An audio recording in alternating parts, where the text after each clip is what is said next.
मलाई कतै पुग्नु नै छैन। म हिँडेको बाटो नसकियोस्, मैले देखेका सपना नखोसियोस्।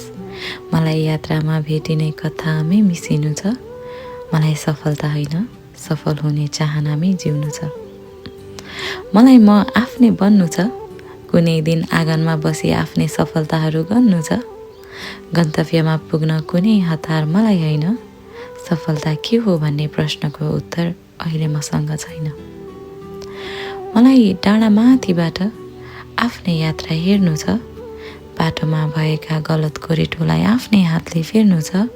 हिँड्दा कहिले काँडा बिज्यो, त्यो यात्राबाट केही सिक त मैले पनि पाएकी छु। काँडामा हिँडेर फक्रिएकी हुँ म, अस्ताएको घाममा पनि बिहान बनी उदाएकी छु। कति सजिलै त्यहाँ पुगे भन्ने प्रश्न गर्ने धेरै आउँछन्। म जवाफमा भन्दा मेहनतमा विश्वास गर्छु। प्रश्न गर्नेले कुनै दिन आफै जवाफ पाउँछन्। फेरि मलाई त त्यो नदी जस्तै बग्नु छ।